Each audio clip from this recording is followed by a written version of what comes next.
Welcome in, y'all. Today we're going to be covering the Seattle Seahawks, going through their schedule and picking every game for the 2025 NFL season for them.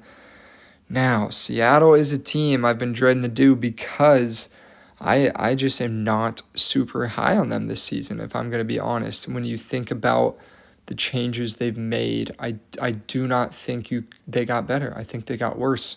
Um, and when you look at other opinions, Seattle on ESPN ranked the 20th best roster in the league. That's not that great. Biggest weakness they listed was offensive line, of course, which offensive line is one of the biggest things I worry about bringing in Sam Darnold. Sam Darnold, when things are great, like the Minnesota system was perfectly built for him, the Seattle system is not. So I have my doubts in him as a quarterback.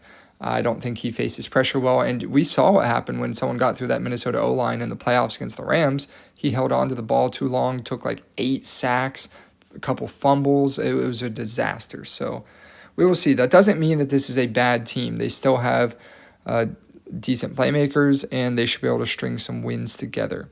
So we'll start off week 1. I do think they're able to start strong. I think home, the Niners, this team, they're coming off an injured season. They still got to find themselves again, and I think week 1 on the road isn't the place for them to do it. So I do think Seattle goes on the road, or Seattle at home prevents San Fran from going on the road and getting that win. Then week 2, they head to Pittsburgh to play Aaron Rodgers and the Pittsburgh Steelers. And that's a tough one right off the bat. Week 2, I don't love their chances in that one, the Pittsburgh defense. And I think Seattle falls to 1-1. But then week 3, they get back home against the Saints. I think they're able to pick up a win against what could be one of the worst teams in football.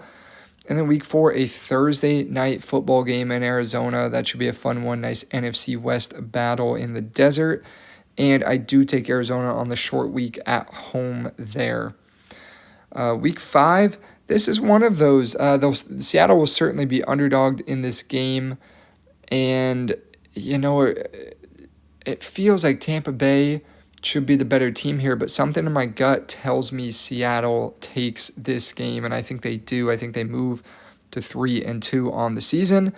And then they head to Jacksonville, a team that is a little up in the air this year. I'm not exactly sure how they'll put it together. Trevor Lawrence going into year 5, is he really the guy there? We'll see.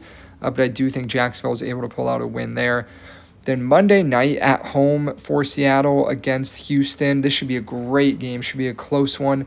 But I do ultimately lean with the Texans and that very, very strong defense they're going to be putting out on the field this season. So 3-4 into the bye week for the Seahawks. Week 9, they are on the road in Washington. This is currently slated as a Sunday night football game, and I think that's a tough spot. On the road, primetime against a good Commanders team, I think that's a loss. But not to worry, they are home against Arizona next week. I think it should be a close game, but I do think Seattle gets it done, move to 4-5 on the season.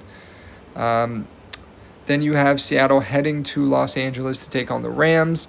That's a tough one. They lost in Seattle to the Rams last year in overtime, and then they beat the Rams in LA. However, the Rams were playing all backups, and Jimmy Garoppolo just about beat the Seahawks. So definitely interesting there, but I will take the Rams at home. And then, while I had them beating the Bucs earlier and maybe what you could consider an upset, I think this might be an upset loss here in Tennessee. Tennessee's going to win some games this year, and they're most likely to come at home. And I think this is a good spot for the Titans to sneak one out there. And then week 13, this is one I've gone back and forth on. It's a tough matchup. I do ultimately give it to Seattle.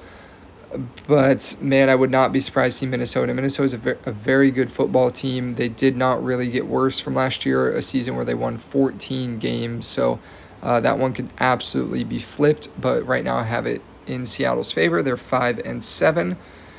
Can't afford too many losses down the stretch here. But unfortunately, week 14, a place where they won last year, I'm very aware. But different situation for both teams. I'm going to take...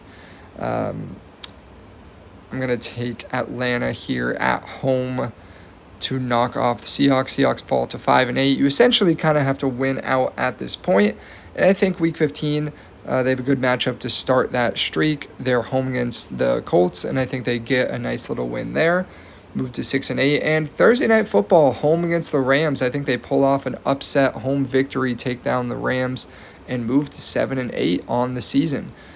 Week 17 then in Carolina, though, I think the Panthers are much improved. While I don't think they're a playoff team yet, they're going to win 6, 7, maybe even more games this season. And at home, I think this is one the Panthers do snag. And then week 18, I do think the Niners will be playing for something. I don't think they'll be eliminated, and I don't know that they'll be far enough ahead to have stuff wrapped up. So I think this game should be crucial for at least the Niners, and I do lean Niners here. So Seattle finishes 7-10 on the season.